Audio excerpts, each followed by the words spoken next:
Hi friends, Saturday morning 4 மணிக்கு தாங்க எழுந்தேன். குளிச்சுட்டு வாசலில் கோலம்லாம் போட்டுட்டு என்னோட பிரம்மமுகூர்த்த வேலைகளை ஸ்டார்ட் பண்ணிட்டேன். இன்னைக்கு மார்கழி 14ஆம் நாள், பெருமாளுக்கும் மிகவும் உகந்த நாள்.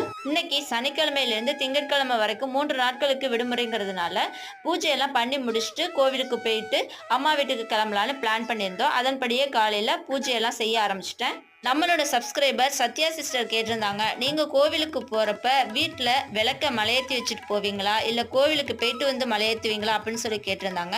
நான் வந்து எப்போவுமே வீட்டில் சாமி கும்பிட்டதோடையே கோவிலுக்கு போயிட்டு வந்து ஒரு 5 நிமிஷம் கழிச்சு தான் விளக்கே வந்து நான் வந்து மலையேற்றுவேன். கோவிலுக்கு போயிட்டு வந்த கையோட வீட்டில் வந்து விளக்க மலையேற்றக்கூடாது. இன்னைக்கு என்னோட பிரம்மமுகூர்த்த பூஜை 4:40 முடிஞ்சிருச்சு. பூஜையெல்லாம் முடிச்சுட்டு கோவிலுக்கு போய் ரெட்டை தீபம் போட்டு வழிபாடு பண்ணிட்டு வீட்டுக்கு வந்துட்டேங்க. மனசு ரொம்பவுமே நிறைவாக இருந்துச்சு. இன்னைக்கு பிரம்மமுகூர்த்த பூஜை எனக்கு எப்படி தாங்க போனுச்சு. இந்த வீடியோ உங்களுக்கு பிடிச்சிருந்தா லைக் பண்ணுங்க, நம்ம சேனலை மறக்காம சப்ஸ்கிரைப் பண்ணி சப்போர்ட் பண்ணுங்க. தேங்க்யூ.